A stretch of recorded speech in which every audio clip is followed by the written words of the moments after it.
I just find it crazy in this country that you get auto-enrolled into drinking alcohol. You don't choose. No one goes, oh, do you know what? Shall I decide to drink alcohol or not? It's quite a passive. It's de facto, isn't it? It's de facto. Unless you have a religious purpose not to, it's literally de facto. And if you can't handle it or you don't want it, then you're either weird or have a problem. Yeah, it's the only drug we have to justify not taking. Dr. Alex George, medical doctor, best-selling author, podcaster and a public figure, regularly appearing on our screens in a prominent position as a mental health advocate. Thank you for joining me here today. Thank you for having me. You've got a new book out. It's The Mind Manual. It's here, your complete mental fitness toolkit. Before we dive in, let's define some terms. What are we talking about when we're talking about mental health? I love it. I mean, there's a good reason why I use the word mental fitness a lot, and we'll come on to that in a moment. But I think mental health for me is a spectrum. Everyone's on that spectrum. If you've got a heartbeat, right?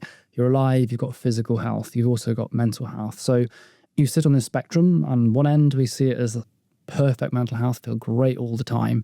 The other extreme end of that spectrum is severe mental illness. Most people sit somewhere there. You might be at the top end, you might be at the bottom end. And there's a few things that are really important about understanding this idea of the spectrum. Firstly, your position isn't fixed. So why does mental fitness matter? Well, just because you feel great right now doesn't mean something in your life won't happen that's going to challenge you. So you need resilience. You need a lot of the tools that you need to, go through difficult times and recover. The other important thing is if you're at the bottom end, where you're struggling with mental illness, you're going through depression, things are really hard, it's a realization that that position isn't fixed either. You can get better, partly through treatment, but also through building your mental health. So what is mental health? It is the emotional, psychological, physical element of your being that we're aware of. We're here in the present. We feel these things. So some of the feelings are in our body and our gut. You think of anxiety, you can feel it in your gut. Sometimes even excited, you might feel butterflies. People talk even when they're in severe pain through emotion, they can feel the pain.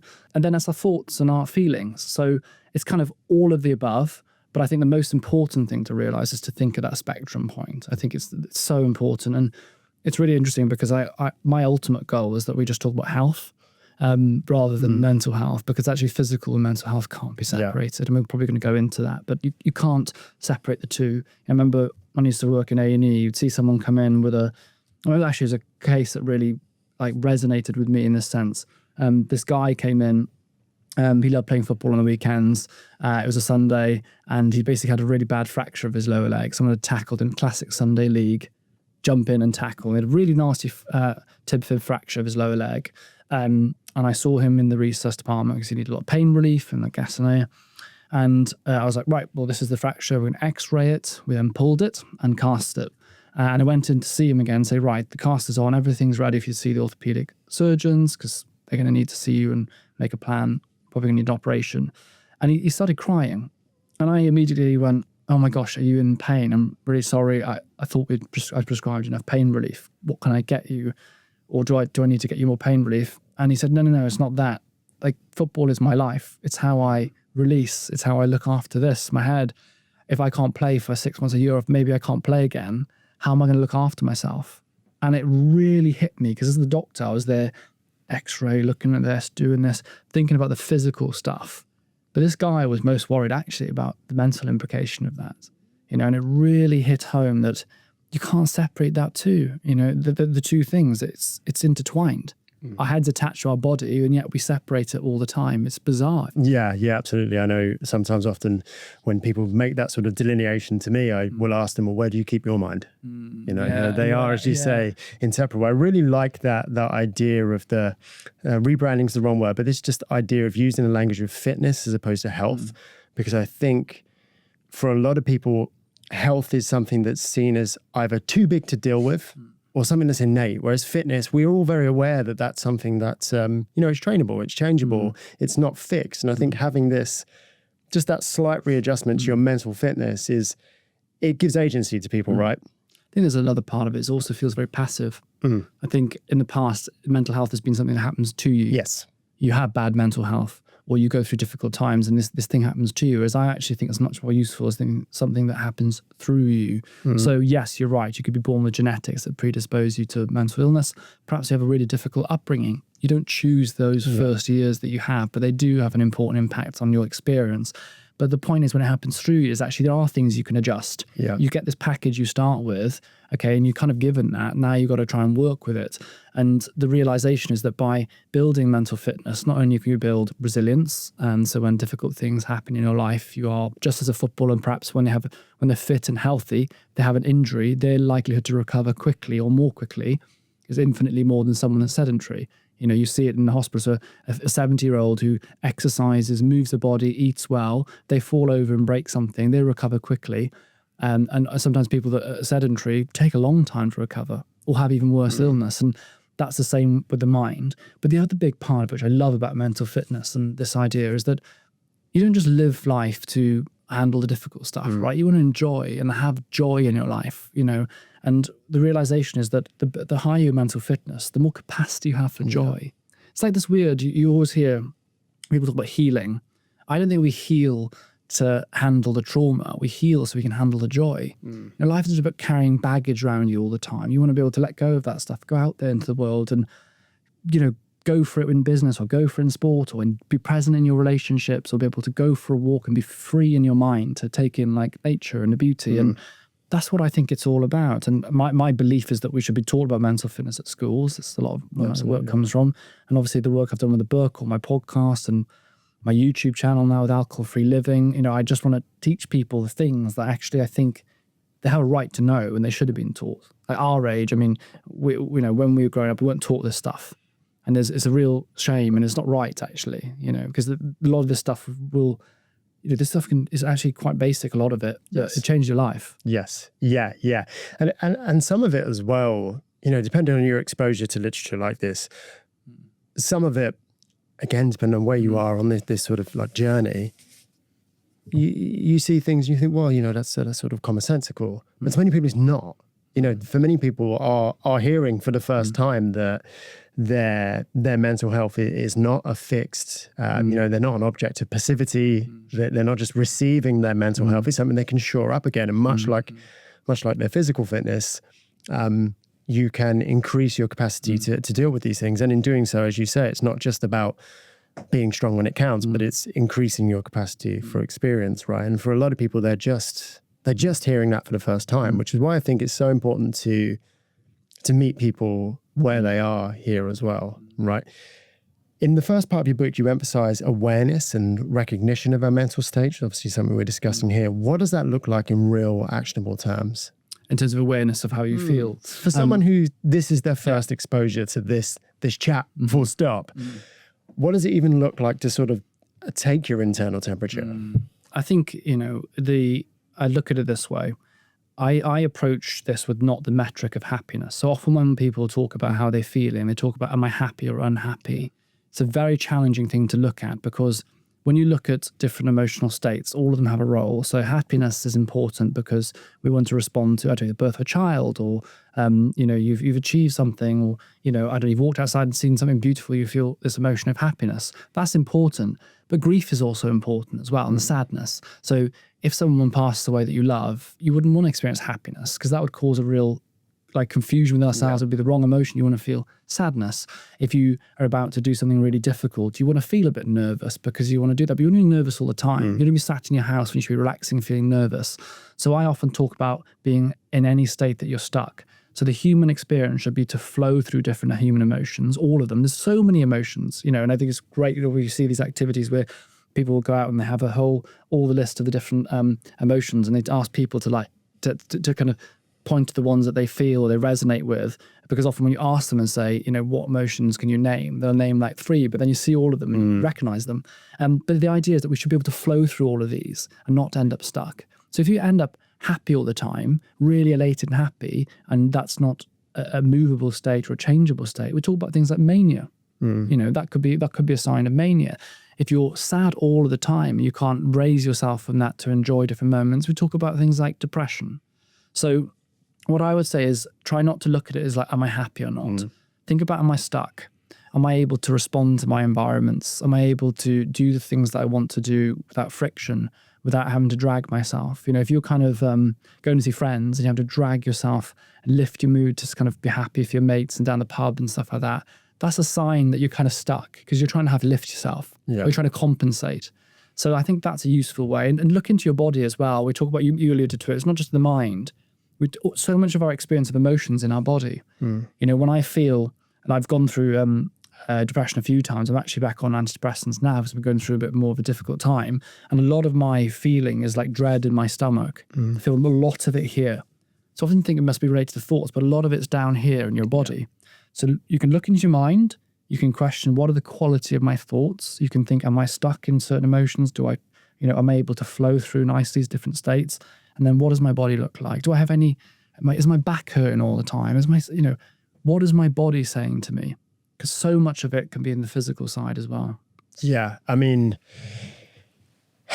it's very easy to get stuck in a sort of intellectual unpacking, isn't it? Of what am I thinking and what's going on in my environment, but we only feel things in one place, right? We only feel things in our body, and it's so hard to I think people struggle to quantify or even translate that, right? We hear people say all the time, you have to listen to your body, but I often think that people just don't speak the same language.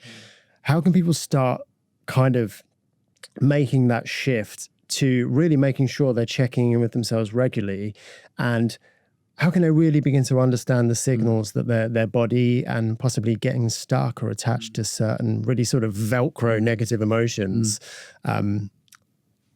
Where do they start?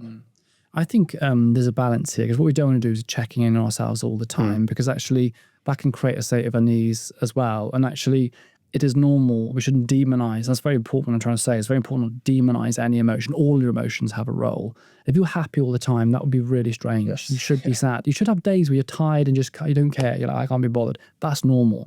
So, I think whether it comes to checking yourself, I don't think doing it all the time is necessary. But I think where it comes is when you feel friction. A really good word that I think is useful is unease. So people kind of often, you can relate to that. Being uneasy is just not being quite right in yourself. You don't feel just comfortable. You don't feel peaceful. There's a bit of internalized friction. You're not quite present. If you're feeling unease, then it's useful to stop and think, why am I feeling this? And a lot of the time, your body, again, is talking to you. It's trying to give you a sign. So you have this idea of conscious and subconscious mind. The subconscious mind makes up the vast majority of the way we process our experiences. The conscious mind's like 5-10%.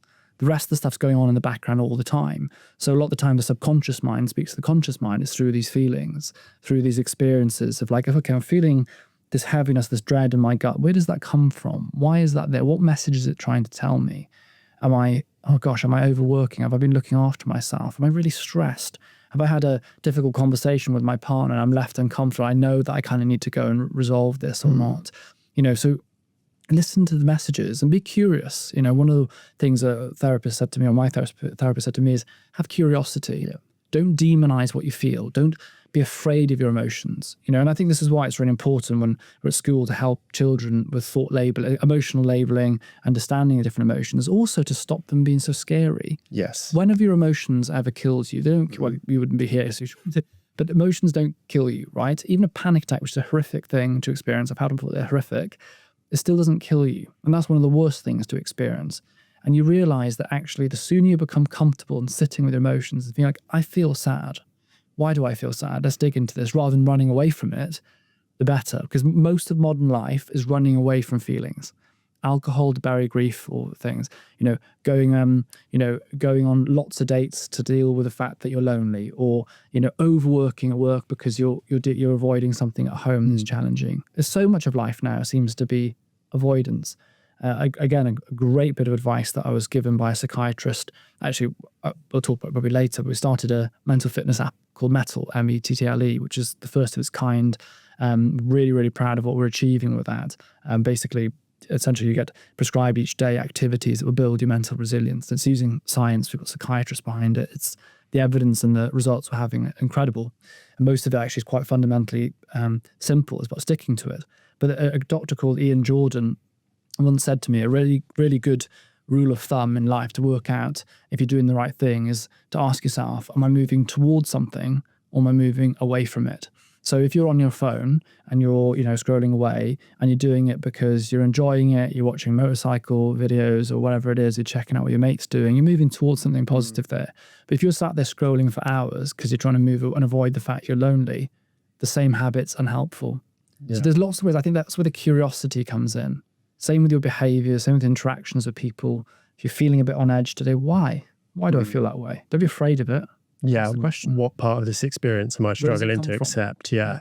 100%. And going back to something you said earlier about the things we're not taught in school, there's this idea that we don't have to identify with these feelings. And actually, by investigating them, getting curious about them, it enables us to hold them at a sort of healthy arm's length, right? And actually look at them kind of with some objectivity as part of our experience, but not all of our experience. And, there is sadness. It doesn't mean I'm consumed by sadness. And all of these things, again, depending on where you are in your exposure to these things, could begin to sound intellectually quite obvious, but we're just never taught them. We're just never taught them, right? And it is a balance not to over-intellectualize things, but to learn to actually feel things. That's something we're not very good at as men as well, is trying to learn to feel them. And I often think it's fascinating that the only emotional state that society seems to accept in men is anger.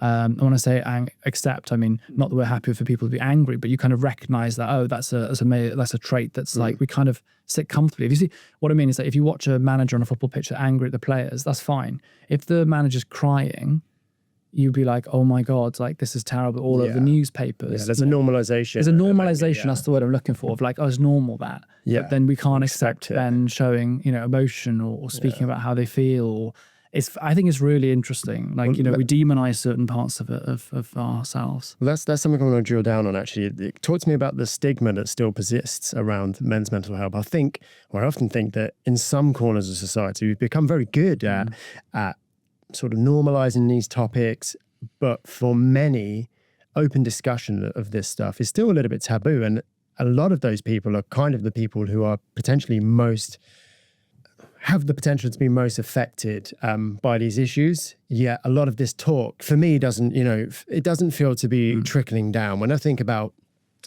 my peer group, outside of my professional life, there's still not people who would openly discuss these things or even engage with a lot of the language. In fact, they find a lot of the language disengaging.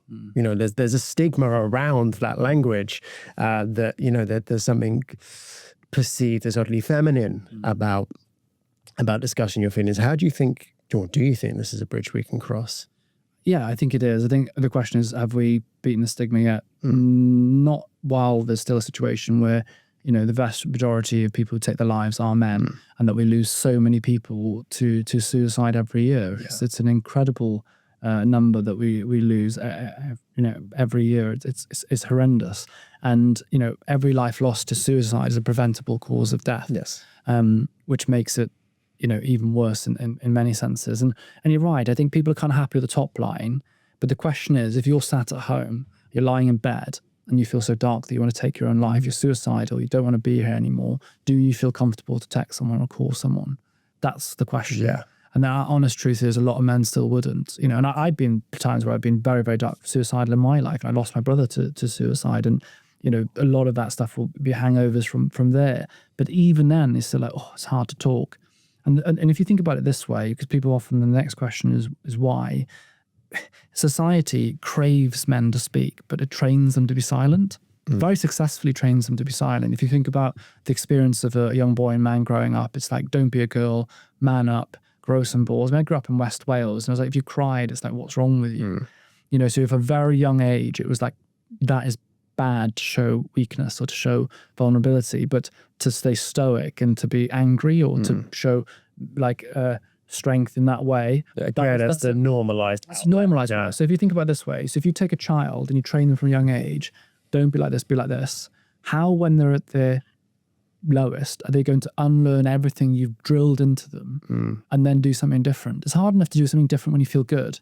When you can hardly open your curtains, you don't want to be here anymore. How are you going to unlearn that? The difference between men and women in that sense, if you look at this conversation, it's not huge. The difference is how we socialize women versus how we socialize men. If you look at, a lot of, like, say, my friends and the girls that I work with, they will talk about stuff in a much more open way. Deep stuff. They'll actually go quite deep with their conversation of emotions. It's not just top level. They'll be open about how they feel. So if they're feeling rubbish, they tackle that really early. They don't leave it late. That's the first thing. So when the problem's smaller, it's much easier to deal with. You've got a really big problem when the snowballs run down the hill. So deal with the stuff a lot earlier. But they'll go really deep with the conversation. Whereas the men will let the snowball run down to the bottom of the hill. Such a big, it's gathered so much momentum, and it's really hard to change direction. So how do you change it? Well, you normalize all emotions, all states of feeling. You don't go, okay, it's great to not cry if you fall over or whatever. You just experience your feelings, and you will see a huge difference. And many of the people that are the strongest people I know and most resilient are also the most open. They're the ones that are most able to communicate about how they feel. And we have to do it on many levels. We have to tackle the words as well, the language. I mean, you hear the word committed suicide used regularly. Up until the 60s, early 60s, it was illegal to take your life. That's why we use the word committed suicide. You commit arson, you commit murder. Is it a crime to take your own life? Well, it used to be. So these words are still being used widely, and we don't even realize the effect of saying committed something when you're using language like that. You don't commit a heart attack, do you? And commit yourself to cancer. You commit suicide. It's an illness. So you have to rework the way people talk, the language you use, and understand that this is going to take time as well. We've got many generations of people, like my dad, who have just been taught to just, no matter what, no matter how dark things are, do not ask for help. Yeah. And that's going to take time to change. But does that mean that we shouldn't try, or should we just give up? Absolutely not. My brother's 19 when he died. He'd still be here now, I'm pretty sure, if he'd have had a different understanding of how to deal with emotions and a realization of the impermanence of them. Yeah. The impermanence of your state of emotion, your experience. I think when you're in the darkness, it feels that is a everlasting feeling. Yeah. But anyone who's been suicidal and got better will understand the clear thing that even in the darkest states, this will pass and better times come. But you have to get the people through that time to realize it. If you're enjoying this content, you can watch or listen ad-free on the Men's Health app by joining the Men's Health Squad today. Head over to hearstmagazines.co.uk/mh-mag. Once you're in the squad, you'll also have access to tons of exclusive content, including interviews, ad-free videos, and our world-class training platform, which features dozens of training plans to suit every level and any goal. What can we do to help ourselves and those around us when, what's that JFK quote? Like, the best time to fix the roof is when the sun is shining. So when we're feeling good, absolutely. When we're feeling good and we want to, we recognize and we want to shore up our own mental fitness. But more importantly, how do we put these things into action for the people around us who are, as you say, unlikely to seek out this help for themselves? How can we? Because I think a lot of emphasis is put on.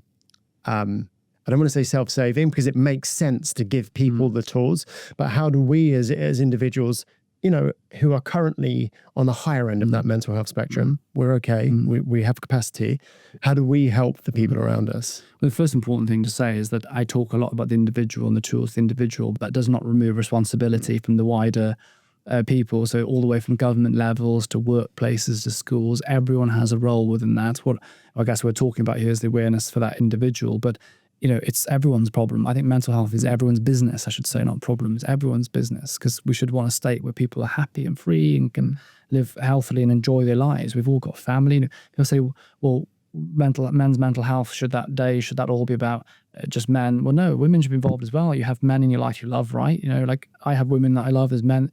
We should all care about each other, and that's a really important point.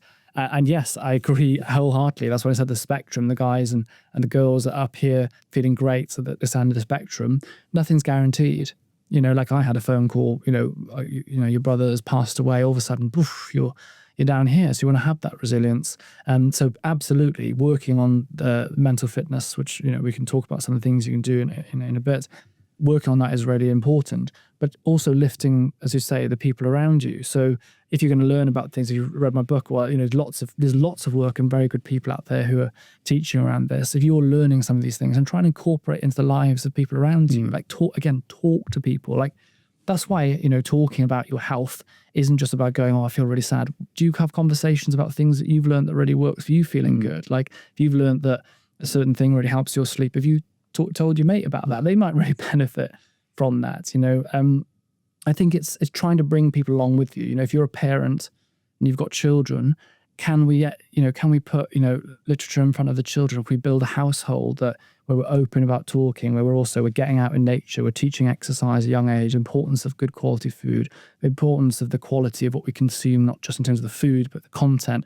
If you get all these things right at a young age, it's so much easier. It becomes normalized. You think, I don't, when I go in the morning, I don't decide, am I going to brush my teeth today or not? I just do it. I just brush my teeth in the morning. It's gone from a decision to do something, the motivation to do it, the discipline over time, and then it's become a habit. Once a habit, a habit is something you don't really think about. You just do it, unless there's a good reason not to.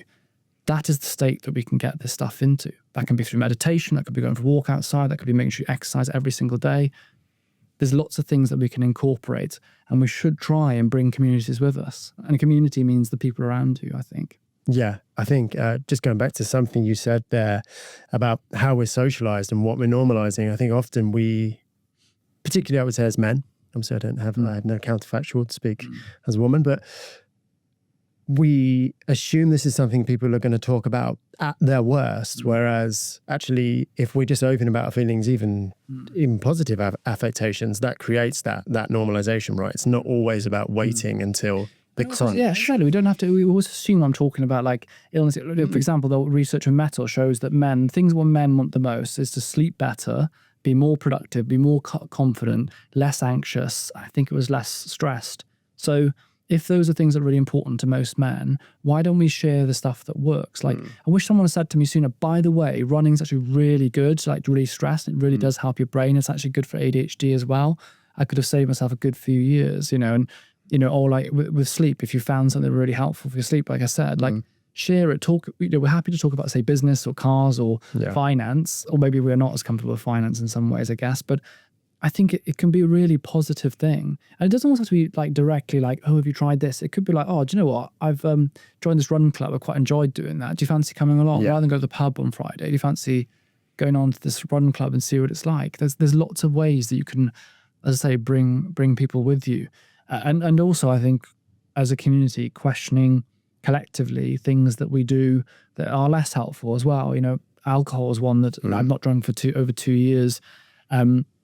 I think, people can, if you have a happy relationship with alcohol, great, but there's no counter conversation really in this country. So I try and talk about it because the narrative towards drinking, well, there's $1 billion market, the marketing for everyone's like, drink, drink, drink.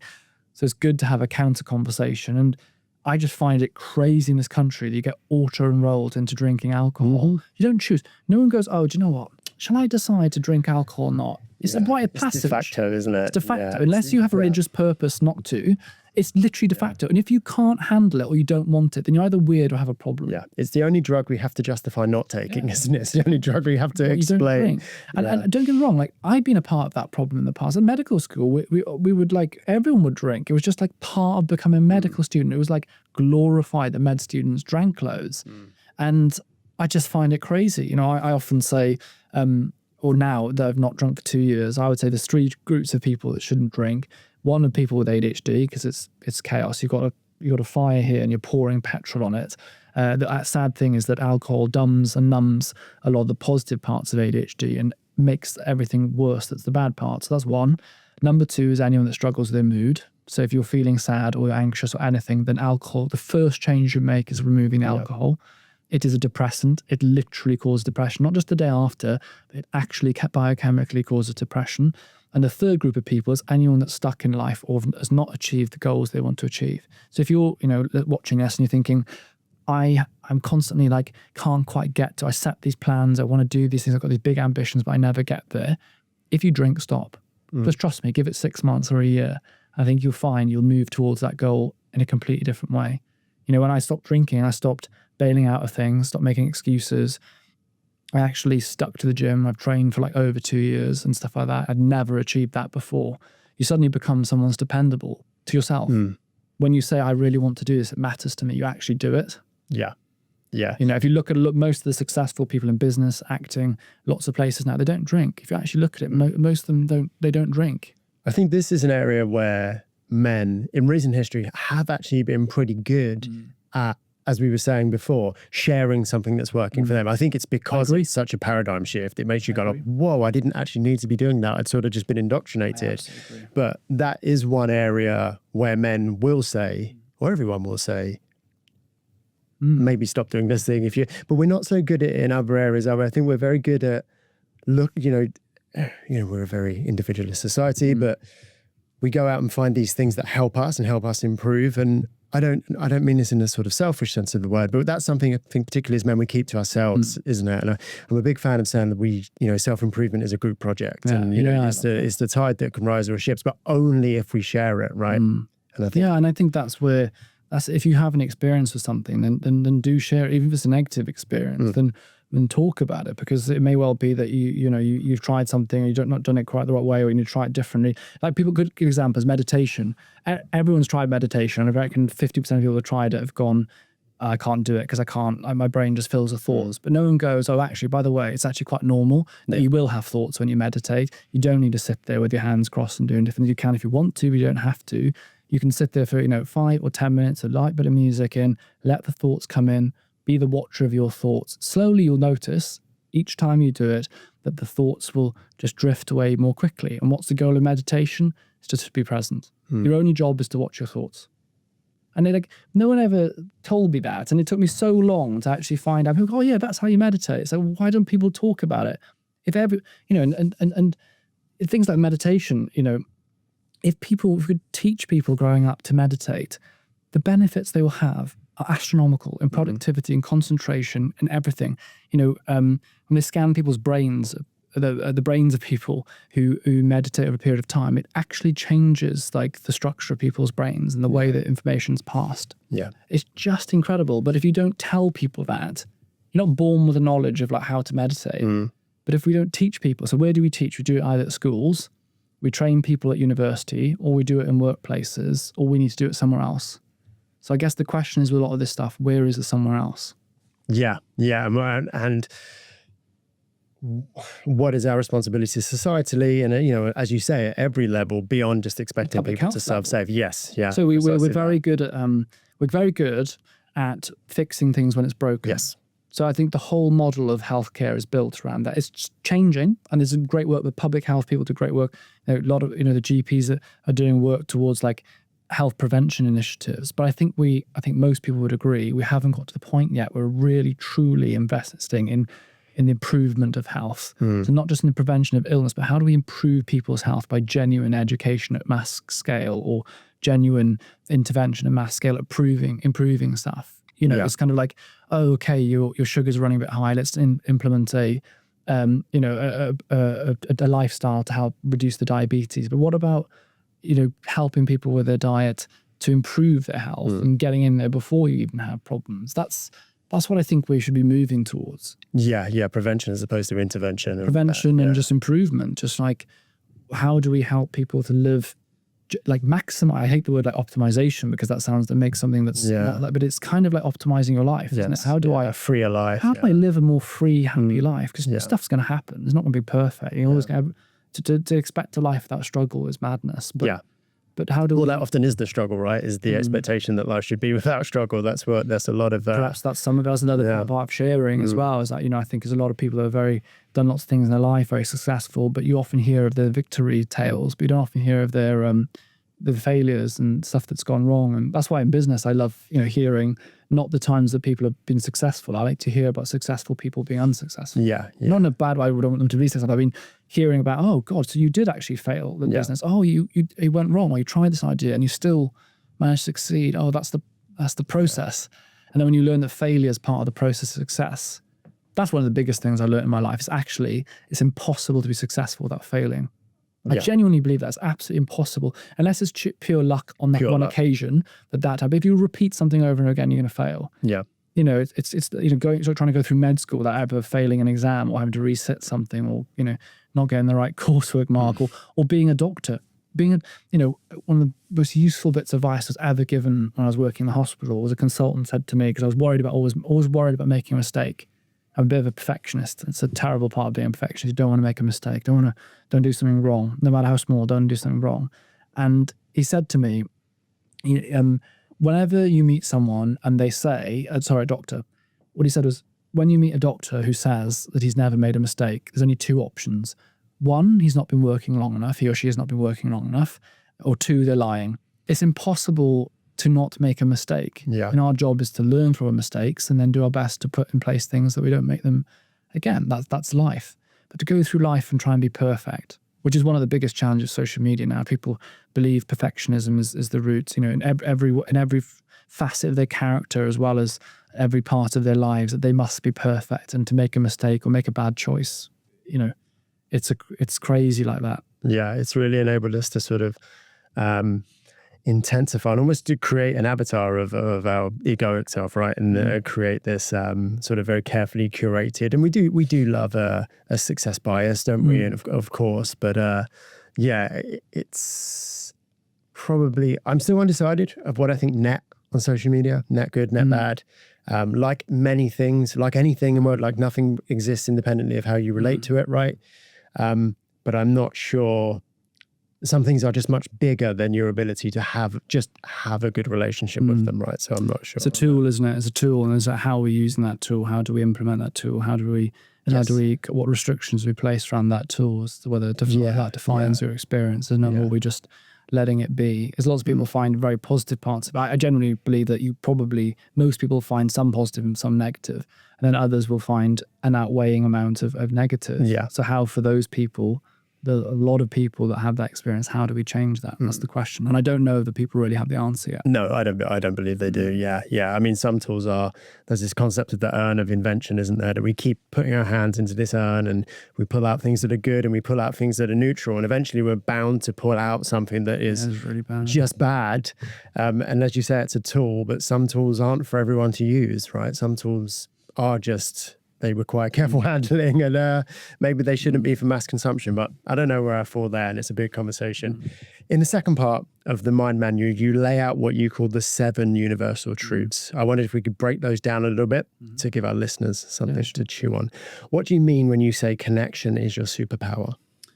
Well, let's start with the negative side of it, is that loneliness, so an absence of either quality or quantity connection, is hugely harmful to your health. It's equivalent of smoking 15 cigarettes a day. That's the impact on your health, which is quite a shocking way to kind of put that as a metric.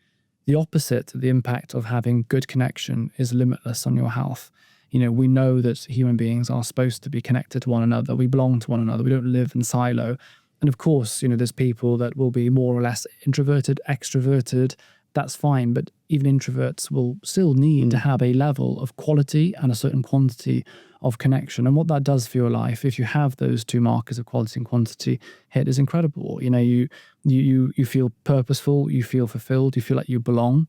Your ability to withstand challenges is much greater, not just because you're supported, but you feel a sense of like, I belong and I'm here. You know, there's things like even the effect on your health. Your immune system is better, for example, if you're well connected versus lonely. So I really think that particularly in an age now where so many people feel disconnected or lonely in the extreme, it's such an important time to look to ways to connect to people. I think actually that's why I've mentioned run clubs a few times. Sorry about that. But, you know, that's why I think you're seeing those kind of things. And there is definitely at the moment of the last year and a half, a movement towards people wanting to connect with other people in ways that are outside of the pub or the kind of traditional means of connection. People are searching for ways. Well, there's paddle, for example, is a great example. It's like 4 people can play.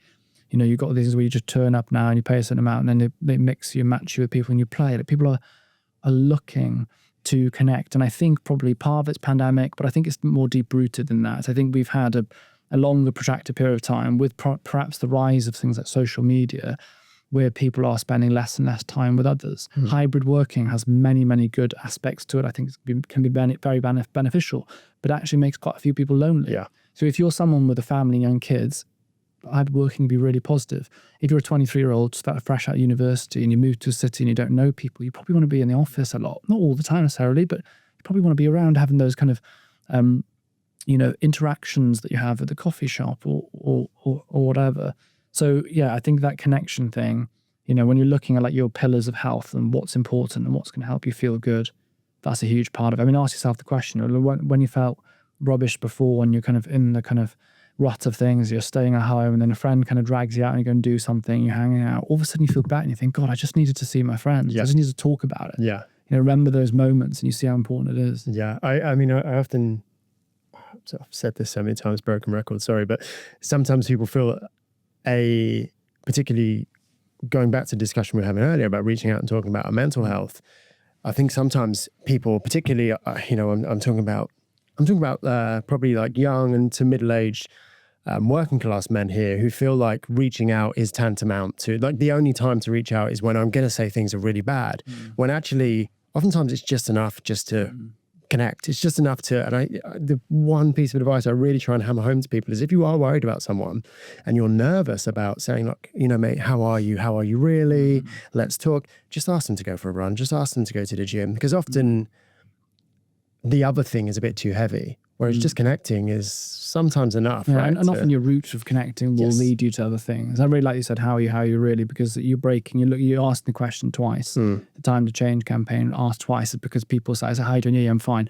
Because that's just conversation. Yeah. When you say, yeah, mate, but you don't see yourself, Lewis, you don't see yourself today. How are you actually doing? How are you really? Okay, you're really asking me. Yeah. It's really, really important to do that. And often you'll find that when you do that in a meaningful way, especially if you've connected, you've gone and done something, so you've gone for a run, and you're just walking back from it or something like that, you've broken the ice. People are much more likely to say something. And the truth is, I think, if I'm honest, I think we overthink asking people. Yeah. The worst thing is not to ask. Yeah. Like, when have you ever actually been annoyed when someone's asked how you're doing? How dare you ask me how I am? Like, it's, you just don't. It doesn't happen. I think we're just afraid that we're going to make things worse. I think sometimes, if we're honest, there's a fear of what to do if they say that they're struggling. And this is what I'd say, because I often I do a lot of talks and I give a 3-step approach. First is to ask twice, which you've done brilliantly. Then when someone does open up, and often you'll find they'll either do it in the moment or come back to you, it's to signpost and not fix. And this is really, really important, because I actually missed the first step, which is trust your gut. We've already done that. So gut instinct is the first step, because your gut often tells you something's wrong. Often it's intangible. Most of our communication is non-verbal. Yeah. You've picked up something's wrong. Trust something in the dynamic is not. Trust it. If you think something's not right, trust that, please. Then ask twice. Then the third step is the signpost, don't fix. You don't need to fix people. Be a friend, don't fix. It's such a human thing that we're problem solvers. A friend presents you the problem. You try to provide the kind of intellectualized way of dealing with this problem. How do I fix it for you in the moment? You don't need to. You can say to them, look, I obviously don't have all the answers. Sorry that you're feeling this way at the moment. Like, I'm here for you. Let's keep talking. Let's keep going through this stuff. But who have you spoken to? And often you'll find they haven't told anyone else. Well, do you think it's worth mentioning to the wife? Or have you thought about talking to your parents about it? Or, might be worth going down the GP. So there's therapy, there's all sorts of things that might help you. Like but you just kind of just talk through it and signpost. And that's why I think it's really useful to remember a few places. One I say is the Hub of Hope is a really good place to remember. It's an online directory where you can put in a postcode, you can search like terms in there, and it'll give you a whole list of support services. So you don't have to remember like, right, mind, calm, all these, just Hub of Hope, remember that one, and they can search it. But signpost people and then check in again, and don't leave that as the last conversation. So I'm really, even drop a message, like, say, mate, I'm so glad that you opened up to me about that. I really feel good about that you've shared that with me. Positively reinforce that conversation's happened. And you'll find, for most people, once they've had that first conversation, that's the step towards recovery.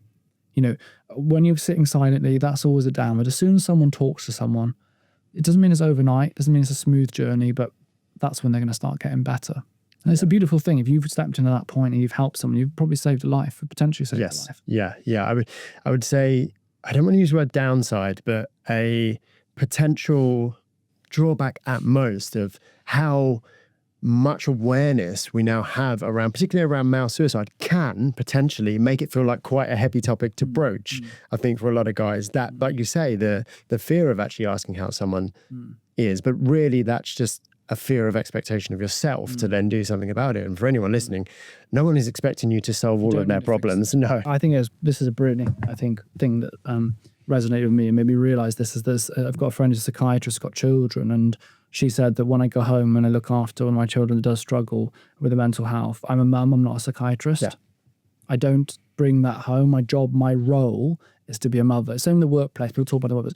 Your role isn't to be a psychiatrist in the workplace. If you're a mental health first aider, amazing, but your job is to signpost, direct people. You're not there to fix them. You don't have to do that. So why put that burden on your shoulders? And I actually believe in a lot of ways we make things worse when we try and fix things. Unless you're a psychiatrist and the patient's in front of you in the treatment room, or a psychologist or a GP, don't try and step into that role. Just be the friend. Just be like, look, mate, I don't have all the answers, but you know what?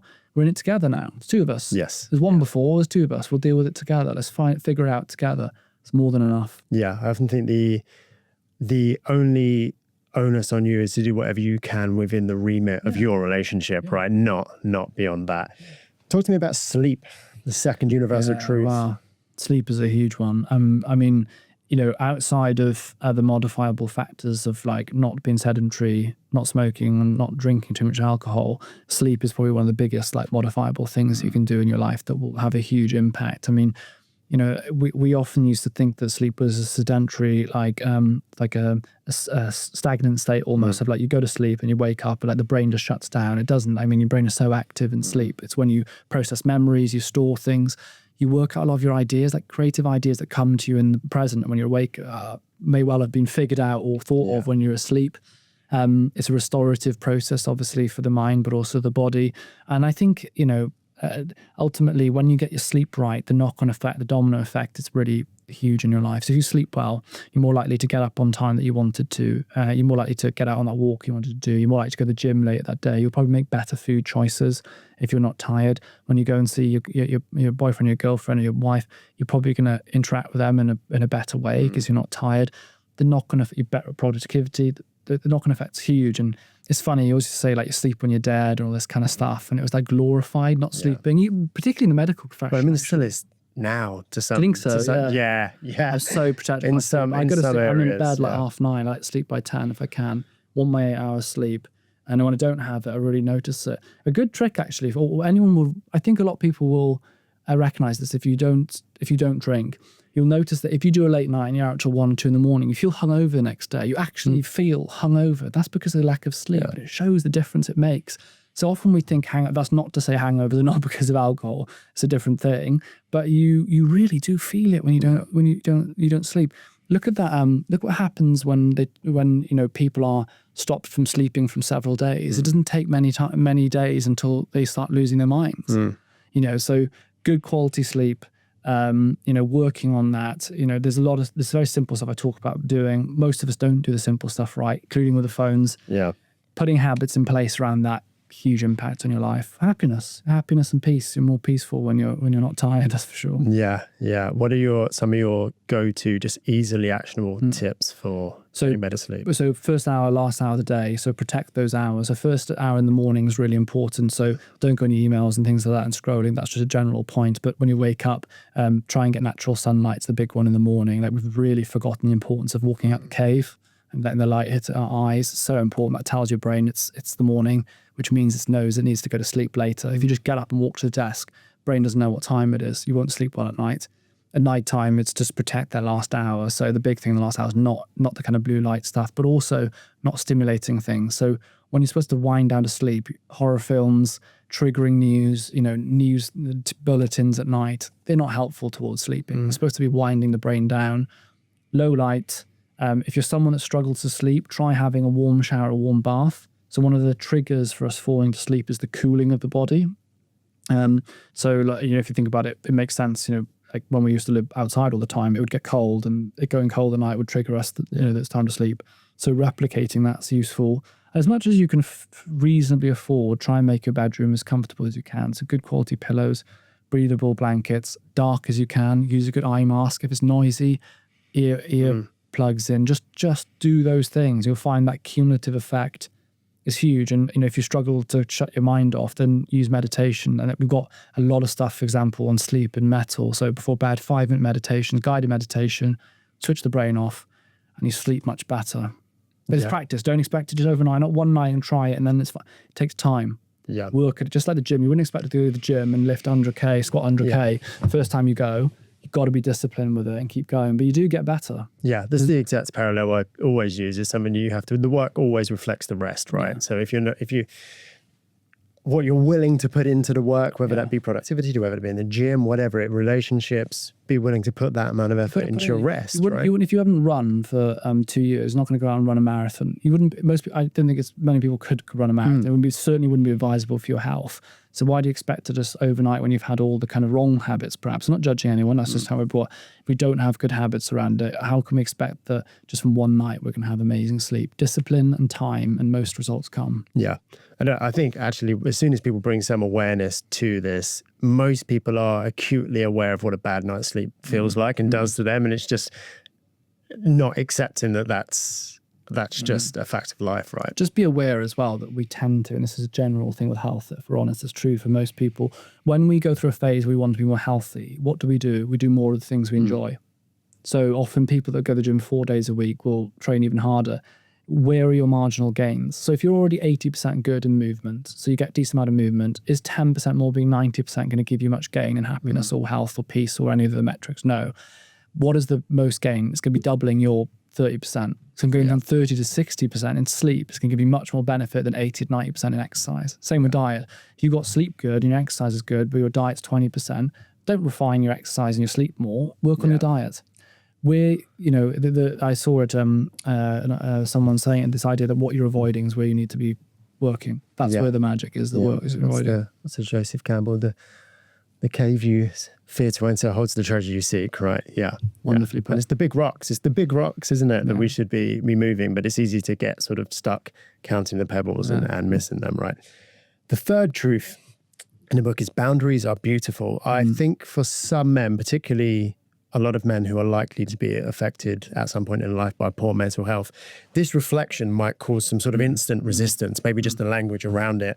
Talk to me about what you mean here and why it's important. I think we have this general feeling that we must serve everyone else before ourselves, and that our own needs always come after everyone else's needs, which is just ridiculous, actually, even in the sense that you want to serve others. If you want to serve others the best, you need to prioritize your health. So I guess if you're miserable and your health is suffering, are you actually going to be good at serving the people that you intend to serve or help or your family? Whereas if you look after your health, is there anyone or anything that will benefit from that in your impact circle? There isn't. Everything benefits from you looking after it. And boundaries is probably one of the biggest things that comes into this. So, for example, with work, like when does work end? Do you just sit and do emails at 9 o'clock at night? People go, well, work's busy, but is that part of that is communicating with your boss or people at work and saying, actually, do you know when I'm getting home, I'm spending 2 hours doing this? Can we redress this or discuss that? I think we often avoid those difficult conversations because they aren't easy. Yeah. But the boundary is important. Or if you've got you've got people in your life that are actually dragging you down, people that are just making you feel bad. Like, is there a boundary you need to put in place where actually I need to start limiting my time with that person? Yeah. Like this idea that you're the sum of the people around you is perhaps a little bit extreme, but actually it's not far from the truth in the sense, particularly of energy, creating, when I talk about boundaries, I'm kind of talking about protecting your peace, like thinking about am I just an open door where basically just people walk in and they just treat me how they want to? Yeah. There's no sense of me and me looking after myself. Everything is just, you're just getting run over. And I really liked, I had Matthew Hussey on the Stompcast, and he said this idea that, your one job on earth when you're born, when you're growing up, is to look after that little person, to look after you. That's there's actually your one job is to look after you, and it doesn't mean in a selfish sense. It means that genuinely like that you should nurture that person inside so that everyone else has the best out of that. That is your job. And to not do that is to be not doing your job. And I think boundaries is a big part of it. Such a big part. If you're enjoying this content, you can watch or listen ad-free on the Men's Health app by joining the Men's Health Squad today. Head over to hearstmagazines.co.uk/mh-mag. Once you're in the squad, you'll also have access to tons of exclusive content, including interviews, ad-free videos, and our world-class training platform, which features dozens of training plans to suit every level and any goal. How for the average man, how do you action that? How do you have those conversations? Particularly for men, let's say, who don't, and this is something I've experienced, who maybe don't work in environments where this language is common, where it wouldn't be, I know for a lot of our listeners, they perhaps work in places where it might be sort of par for the course to say, hey, I'm taking a mental health day today, or I need to step back from this project. I don't have the bandwidth and it's affecting me. But the reality probably for the vast majority of men in the country is not working environments where these sorts of conversations are at that level yet. So how do men sort of actionably embody this? First of all, I think it's a recognition that it isn't easy. I think that there's often an assumption that things, again, this is one of the perhaps criticisms of the wellness industry, and even that word is kind of sounds fluffy, is that what is good for us must be easy. Some things are really difficult. Putting boundaries in place are innately, because you're putting a boundary in place, difficult. Doesn't mean they're not right. And they're not important. It's the same as like when you have a difficult conversation, just because it feels difficult or it doesn't feel nice in your tummy afterwards, doesn't mean it wasn't the right decision. So if you're in a relationship that's really toxic, you break up, you might feel rubbish for 6 weeks after. Does that mean it's a wrong decision? No, it's still the right decision. So some of these conversations have to be had. And some of it's learning language. I mean, my general phrase for this is a boundary is that I say I'm at capacity with work stuff. So I get loads of emails all the time, people asking me to do different things. And I say I'm, either, oh yeah, I got time, room and whatever, I want to do this, or I say I'm at capacity. It's a phrase that people understand. And you could say to someone at work, your boss, and say, look, I'm working really hard, I really care about the organization, I'm doing my best, but I am beyond capacity at the moment. And that means I'm going to burn out. So when you're beyond capacity for a period of time, you're going to be taking out debt. That debt has to be paid. That's what burnout is. There are stressors in life. Anything can be a stressor. So anything that causes stress is a stressor. It could be working hours, it could be friendships, whatever. There's lots of things that can actually create, friendships, not a good example, but things that create stress. And then stress is the emotional, psychological, and physical response to a stressor. So that's a lot of people recognize the feeling of stress. If you carry on that for a long time, you burn out, and that's where you decompensate. Burnout is decompensating. So that's why it matters. And when you burn out, it's really crap. It's like severe depression. It's a rubbish thing to have. Recovery is possible, but you have to create boundaries to get to a place where you can actually recover. So when you're thinking about it and think it's difficult, just remember, if you don't do it, you're actually actively allowing yourself to be miserable. Have the difficult conversations with people, and don't be afraid of them, and try and discover your own language. That's what I've done. I've learned my own phrases, the way that I say things, but the most important thing is to say it. I can't, you might be having someone, a friend demanding on you too much. It's not just workplaces. Sometimes people are just always demanding of you for things. And you have to say, look, I've got things I've got to sort in my own life at the moment. I can't, I want to, I mean well, I want to do my best, but I can't, I'm at capacity with that. I can't help right now. I think you just have to do that. I think we're afraid too much of just speaking for ourselves. Yeah. And I think 99% of the time you're connecting with another human being as well that's going to get it right. A lot of our fears are often proven to be unjust in that, most people are fairly sympathetic as well, not always, obviously. And I think sometimes like you just said, in the wellness industry at large, sometimes things are painted as easy to do when perhaps they are in certain circumstances, but it's not universal, right? But like you say, saying it. Got to do it. But my friend asked me to go on his stag. And the stag was a booze heavy, party heavy stag. I mean, that was what they wanted to do, and that's fun for them. But I'm not drinking. I'm not going to have a good experience. And I said to him, I was like, look, I love you. I want to enjoy, and I'd love to organize something for me and you to do to celebrate, your engagement and getting married. But the stag is not really for me. I probably actually will make your experience worse because everyone else is going to be doing their own thing. So I'm gonna pass on this, but thank you for asking. And actually his response was, you said, oh gosh, what's he gonna say? He was literally like, completely fair, get it. Absolutely, thank you for being honest. Rather than the alternative, what a lot of people do, and the stags and things are organized, they just keep quiet. Oh, sorry, mate, you might be busy, you might be able to do it. It's much more uncomfortable to start dancing around stuff and just be like, look, I'm really sorry, but it's not for me. Yeah. And you're prolonging it as well. And if they judge your friendship based on that decision of you making a boundary for yourself, or your boss treats you in that way, they're probably not a good boss for you. Yeah. I don't want to give away too many of these universal truths, and I think we've covered a couple of them already. But let's skip to the final truth. Happiness is an inside job, which I think brings us along nicely to the next part of the book, mental fitness foundations. If happiness is an inside job, how do we do that work? What does that look like? What is our job? Well, it kind of alludes to almost what I was saying before, like our job is to actually look after this person and nurture this person that's inside of us. And I think that it's in recognition of the fact that, yes, there are many things that are outside of our control. We don't choose where we're born or who our parents are, or we don't choose a lot of our challenges as well, but we do choose our reaction. We can control our actions and our reactions to things. And, there are many things that we can do to not only deal with challenge we face. So, for example, if grief happens in your life, you lose someone, but we're inevitably going to lose people that we love. What is your response to that? Are you going to move towards things that are perhaps harmful to your health? Are you going to move towards, facing your feels, getting the support, working through it? Are we going to be passive or active in our experience of good mental health in general? Are we going to be someone that, does a little bit each day to kind of build how we feel? And I think when you start realizing that it isn't something that happens to you, that actually there is something you can do about it, I think that is quite empowering. You suddenly start getting ownership of the ability to do something about it. When you feel like you can't control something, it's a helpless state, isn't it? It's an awful state. All of a sudden, when you're like, oh, actually, I can do something about this, then you feel in control. It's an empowering state. And I think that's what I hope that I've got across with the book in general, is that you're never going to be happy all the time. And I'm like, read this book, you're going to be happy, life's going to be great. Life can be really hard at times. It can be shit at times. There's things that happen that are really, really bad in your life. You can have miserable days. But I believe by working on your mental fitness, you're going to increase your ability to deal with that stuff, but also you're going to live a lot more of your life authentically in the way you want to. And you're probably, I think, going to have a much happier and probably longer life. A lot of the stuff you do with your mental fitness will also knock onto your physical health and your ability to live longer. In longevity, everyone's obsessed with it, especially in mental health. Everyone's obsessed with longevity, as they should be. If you want to live a long life, don't ignore this. Don't ignore the brain. You can't live a long, happy life.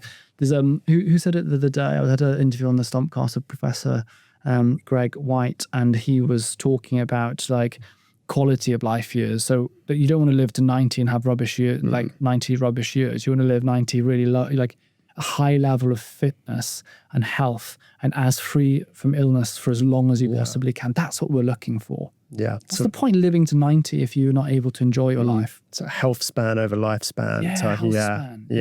How good are your last 20 years versus how voluminous are they? Yeah, exactly. And then I think that by working on this stuff, I think that you can increase your likelihood. You're hedging a bet strongly in the right direction. Hypothetically, we head to the lifts to go downstairs in a minute.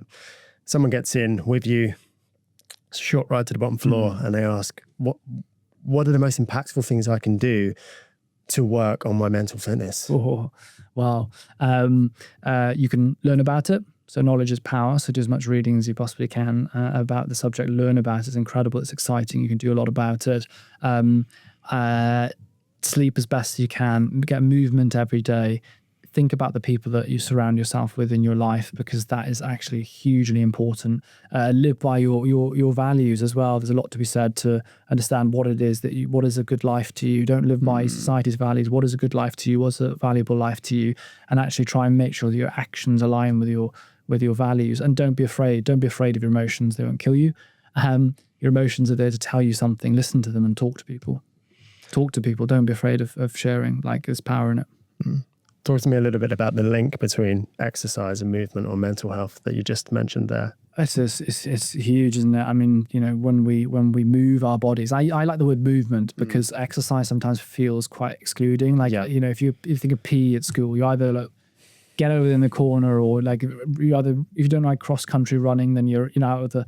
It's a little bit like that. I like movement because I think it also creates a container, doesn't it? It's something you do that's very regimented. When actually, I think it's punishment almost. Exercise sometimes feels punishing, or it shouldn't feel that way. Or even if it's not, it becomes very binary. It's on off. I'm exercising or I'm not. True. Whereas movement, all movement. You get the stairs rather than the escalator. If you go for a walk, and walking is incredible for your movement. People who walk more live longer and have less disease. That's why I call it the stomp car. Stomping being walking. moving is incredible for your health. So what's the benefits of movement? You increase blood flow to parts of your brain, helps with concentration. You release more dopamine, which is a reward hormone, which you feel good when you exercise or move. Serotonin levels are increased as well through movement. And then the knock-on effects of the process itself. People who exercise will often do it with other people. They'll bump into other people through that, so you create connection. If you practice a movement outside, there's huge benefits from that. Studies show that exercise outside is better than exercise indoors. That's not to say the indoor bit isn't good. It's about being even better. We know that actually when you even walk outside in nature, so that might be a park or whatever, that you actually down-regulate your amygdala, so the fear center in your brain. So that part of the brain was supposed to be worrying about lions. Now it worries about emails. It's like a TikTok trend at the moment that's going around. People like saying, oh, it's not a lion, it's an email, like trying to relax themselves. They're right. The amygdala isn't very good at telling the difference between a line and an email. No. So when you're out walking in the morning, that's why I advise people to go for a walk first thing. You down-regulate it, you calm yourself, you ground yourself, and you go, it's an email, I can deal with the day.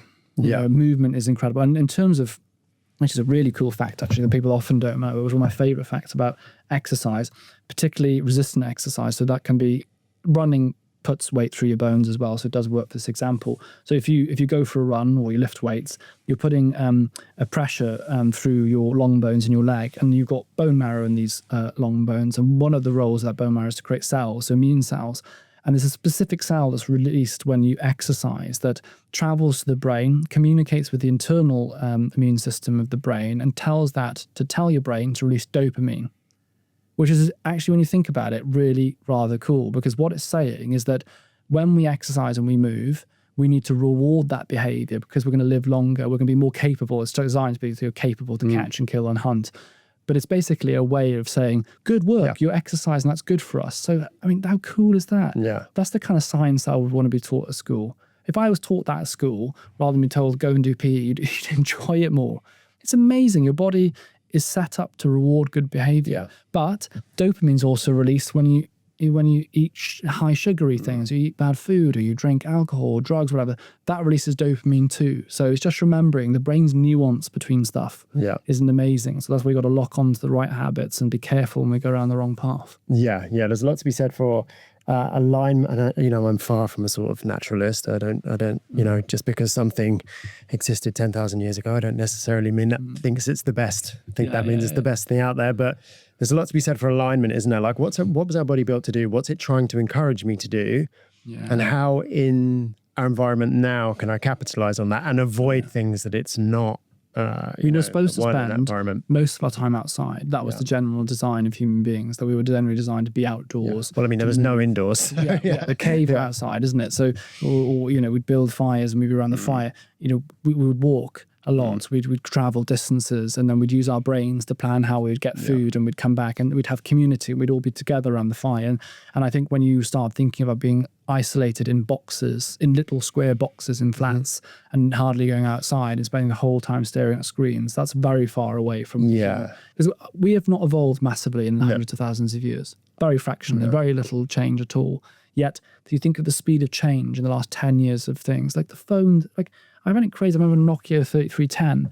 Now the phone that I've got in my pocket on the side there is literally more powerful in terms of technology than the first rocket that went to the moon. The rocket went out to the moon. I mean, that's like, think about what you can do. You can run a country with a phone in the right hands. It's crazy. You have to ask yourself the question, am I living in a way that my body was designed? And if you're not, that's where friction's created. That dis-ease. That's unease. It goes back to the word unease. Do you feel uneasy? Is that because you're indoors all the time? You don't see people, you're not connected, you don't get nature, you're not moving your body, eating processed foods all of the time. Again, be careful with the diet stuff, because it'd be lovely if none of us ate processed foods. That's not realistic. It's unrealistic. Again, perfectionism is the important thing to avoid here. Don't have to be, right, if I miss a day's exercise, that's it, my health is, or I go on holiday and I take a week off the gym, fantastic, enjoy that week off. It's about the 80%. It's not about aiming for 100%. If you want to eat Easter egg at Easter, eat the bloody Easter egg. Don't go down that path of trying to be perfect. That's a sure way to fail, actually. I'm going to run a quick fire questions. So straight from the top of your dome, what are your go-to workout tunes? Avicii, probably. I love Levels and stuff. I love like proper Avicii kind of, I don't know. I think his music is just absolutely incredible, and obviously very sad that he passed. But probably Avicii. Anyone else that I kind of I like the other opera end, like Metallica as well. Metal. Sometimes when you really want to have a proper workout, Metallica's great. If you could train or head out on a run with anyone, alive or dead, who would it be? Oh, geez, that's tough. Who would I go for a run with? I'd love to go for a run with Barack Obama. I think he'd be such an interesting person. He was a president at a very interesting crossover time. He's seen lots of different things, and I think he's, in my opinion, probably the greatest public speaker of all time. So I feel like he'd be interesting to talk to. Yes, very charismatic. Yeah, you wouldn't be bored, would you? No, I'd not necessarily. I know people. I'm not talking about necessarily policy or whether I agree with everything. I'm not. I just, as an interesting person, I think he would really be. Yeah. I feel like you could ask him anything, and he'd have an interesting take. He'd have a good take on it. Yeah, I think so. If you could only do one strength training exercise for the rest of your life, what would it be and why? And you can run. You can have running. Yeah, strength fine. training. Strength training. If I was going to do one, I'm trying to think which one will load most of my muscle groups. Can I do clean and press? Of course, yeah, that's my answer. Yeah, I feel like that's like the legally. That's like the technical answer, isn't it? Like, what's going to give me most bang? I'm trying to think. I think that's pretty much. We'll even do a bit of chest, won't it? I think upper chest. Yeah, do you think a little bit. You could like sneak some press ups in while no one's watching. And sort of get that in, couldn't you? That's a good one. Death row meal.